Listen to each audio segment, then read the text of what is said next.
Halo, assalamualaikum warahmatullahi wabarakatuh. Perkenalkan, nama saya Anna Juni Rahmawati, mahasiswa dari IBMT Surabaya, jurusan Bisnis Manajemen. Di sini saya akan membahas tentang komunikasi bisnis dan public relation. Berikut penjelasannya.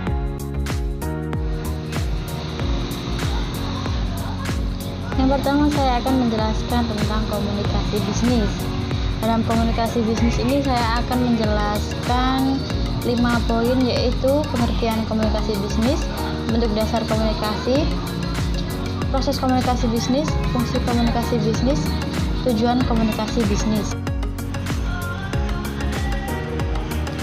Pertama, pengertian komunikasi bisnis.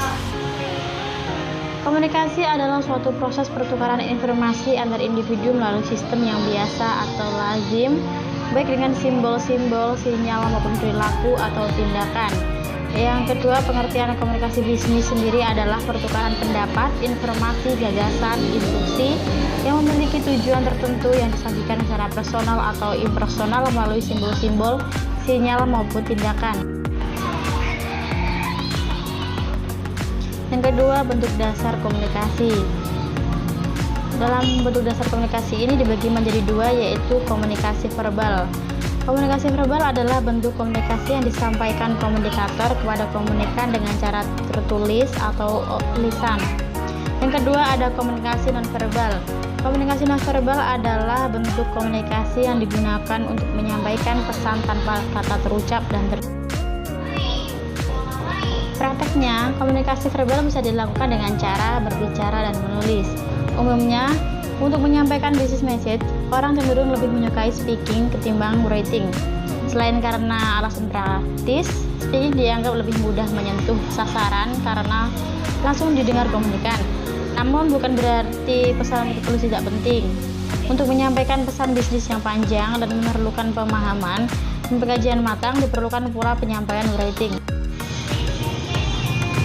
Di sini ada gambaran tentang komunikasi verbal.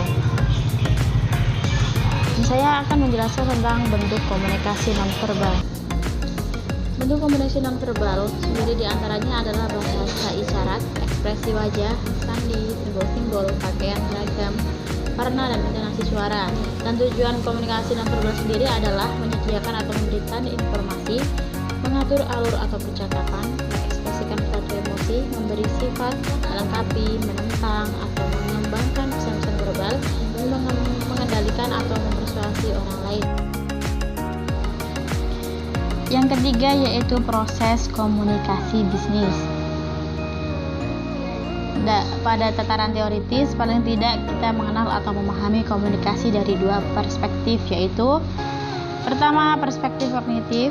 Menurut Pauline Cherry, yang mewakili perspektif kognitif adalah penggunaan lambang-lambang atau simbol untuk mencapai kesamaan makna atau berbagi informasi tentang satu objek atau kejadian.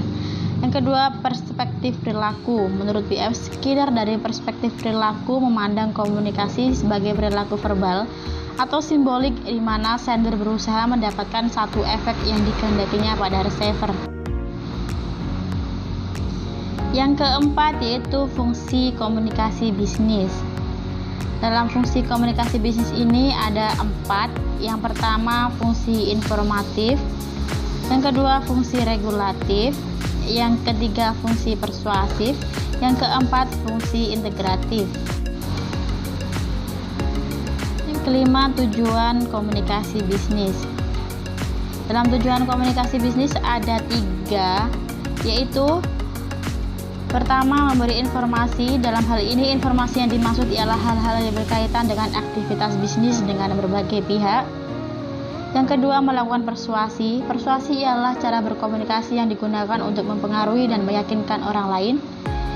Dan yang ketiga, melakukan kolaborasi. Kolaborasi ialah bentuk kerjasama, interaksi, kompromi pihak-pihak yang terlibat secara langsung dan tidak langsung yang menerima akibat dan manfaat. Di sini saya akan menambahkan sedikit pembahasan tentang hambatan-hambatan yang terjadi pada komunikasi bisnis dan cara mengatasinya. Yang pertama, hambatan teknis. Hambatan teknis ini terjadi akibat adanya pengaruh kondisi lingkungan teknis yang berdampak pada ketidaklancaran pengiriman dan penerimaan pesan. Yang kedua, hambatan semantik. Gangguan semantik ini merupakan hambatan yang terjadi dalam proses penyampaian pesan baik berupa pengertian ataupun ide secara efektif. Yang ketiga, ada hambatan manusiawi. Hambatan manusiawi merupakan hambatan yang timbul pada diri individu-individu yang terlibat dalam komunikasi. Dan hambatan yang terakhir adalah bagaimana kultur perusahaan yang tidak mendukung dan kurang efisien diterapkan. Di antaranya ada iklim komunikasi tertutup, struktur organisasi yang rumit, rivalitas antar karyawan. Dan di sini ada 5 cara untuk mengatasi hambatan-hambatan tersebut. Yang pertama, menciptakan budaya komunikasi yang tepat, baik secara horizontal antar karyawan maupun vertikal antara pimpinan dan karyawan. Yang kedua, menciptakan iklim kekeluargaan dalam perusahaan untuk mempererat hubungan antar karyawan maupun dengan para pimpinan. Yang ketiga, penyediaan sarana dan prasarana serta media komunikasi yang mumpuni. Yang keempat, penyediaan pusat informasi dalam perusahaan yang dapat diakses berbagai pihak. Dan yang kelima, penyederhanaan struktur organisasi perusahaan. Selanjutnya saya akan menjelaskan pengertian dan definisi public relation.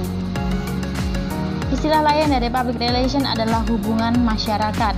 Dalam hubungan masyarakat adalah pedanan dari kata public relation yang banyak digunakan institusi-institusi pemerintah di Indonesia seperti Biro Humas Kementerian Dalam Negeri, Bagian Humas Provinsi, dan secara etimologis istilah publik yang diterjemahkan ke masyarakat kurang tepat karena yang tepat adalah padanan yaitu publik atau halayak.